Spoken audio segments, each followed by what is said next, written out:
Hi guys, Sharayu किचनमध्ये सगळ्यांचे पुन्हा एकदा स्वागत आहे। आज आपण बघणार आहोत कच्च्या कैरीचं आहे ना झटपट असं लोणचं। एकदम पटकन असं 5 मिनिटात लोणचं होतं। त्याला लोणच्याचा मसाला, जास्त तेलाची वगैरे काहीही गरज नाही, ते पटकन असं होतं। ते मी तुम्हाला आज दाखवणार आहे। मी ह्या 2 मोठ्या कैऱ्या घेतल्यात, त्यांना स्वच्छ धुतल्यात आणि पुसून घेतल्यात। आता मी ह्याला बारीक बारीक त्याची फोडी करून घेणार आहे। हे बघा गाईज, अशा प्रकारे ना मी आंब्याच्या छोट्या छोट्या फोडी करून घेतल्यात। छोट्या छोट्या फोडीमध्ये याला कापले। हे बघा, आता ह्याच्यामध्ये मी आहे ना 1 चमचा मीठ घालणार आहे। मीठ घालणार आहे, नंतर थोडंसं लाल मिरची पावडर टाकणार आहे, थोडी लाल मिरची पावडर आणि थोडीशी हळद। आता हे सगळं मस्तपैकी असं मिक्स करून घेणार आहे। असं चांगलं आहे ना, आंब्याच्या फोडीनं चांगलं असं हे तिखट, मीठ, लाल मिरची पावडर आणि हळद आहे ती चांगली अशी मिक्स करून घ्यायचे। सगळ्या फोडींना व्यवस्थित लागलं पाहिजे। हे गाईस, असं छान प्रकारे हे तिखट, मीठ, हळद असं हे सगळ्या फोडींना लागलंय। आता 2 मिनिटं हे असंच ठेवायचं आहे। आता आपण मोहरीची फोडणी बघा, आता मी कढईमध्ये तेल तापायला ठेवलं। हे बघा गाईज, आता आपल्या कढईमध्ये छान तेल असं तापलंय।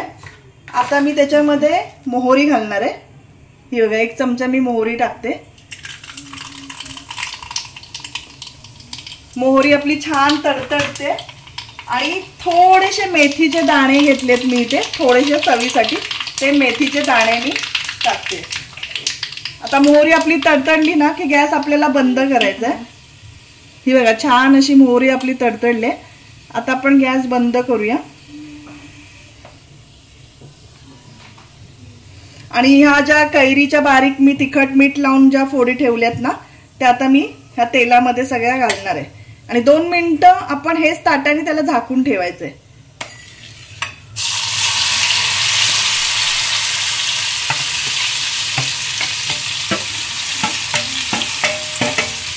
हे बघा, तेलामध्ये असं छानपैकी परतून घ्यायच्या त्या आंब्याच्या फोडी। कैरीच्या ज्या फोडी मी केल्यात त्या छानपैकी असं तेलात परतून घ्यायचंय आणि 2 मिनिटांसाठी असं झाकण मारून ठेवायचंय, म्हणजे मेथीचा आणखी मोहरीचा वास सगळ्या त्या कैरीच्या फोडीना लागतो। अशा प्रकारे आपलं झटपट कैरीचं पटकन होणारं लोणचं तयार झालेलं आहे। एकदम 5 मिनिटात होतं आणि खूप टेस्टी लागतं। तुम्ही करून पहा, ह्याला काही खर्च नाही, ना जास्त तेल लागत, ना लोणच्याचा मसाला वगैरे, आणि खायलाही खूप टेस्टी लागतं। तुम्ही नक्की करून पहा। आवडलं असेल तर लाईक करा, सबस्क्राईब करायला विसरू नका। Thanks for watching.